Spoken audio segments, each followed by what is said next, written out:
Délivré par Christ, ɲɔgɔn fɛ an ka Ala ka baara kɛ.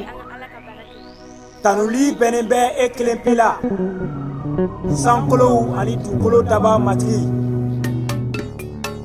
Fɛn o fɛn bɛ ninakili, o ka matigi kanu.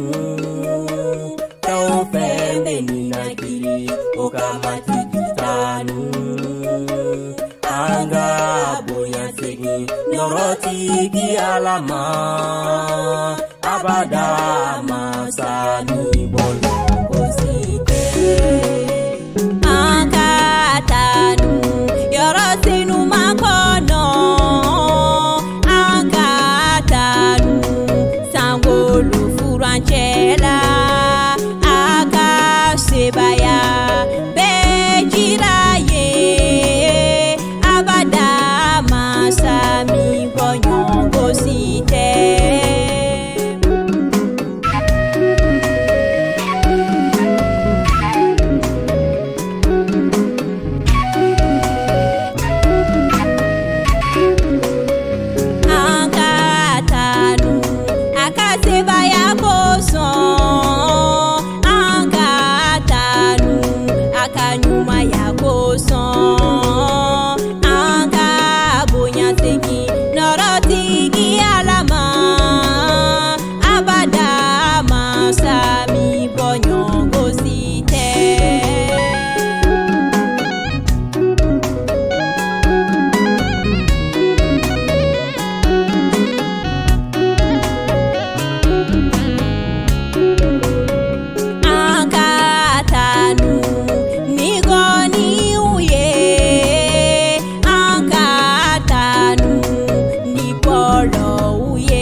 Matigi tanu, aw ka Ala tanu a ka yɔrɔ sinuman kɔnɔ, aw ka a tanu sankolo furancɛ la, a ka sebaya bɛ jira ye, aw ka a tanu a ka sebaya ko kɛlenw kosɔn, aw ka a tanu ka kɛ ni a bonyaba ye, aw ka a tanu ni gɔni ni bɔlɔn ye, aw ka a tanu ni burukan ye aw ka a tanu ni tama ni dɔnkɛ ye aw ka a tanu ni gɔni ni fili fiyɛta ye aw ka a tanu ni ziranɛgɛ tɛgɛrɛ mankanbaw ye aw ka a tanu ni ziranɛgɛ tɛgɛrɛ fɔkan ye ni nakili bɛ fɛn o fɛn na olu bɛɛ ka matigi tanu aw ka matigi tanu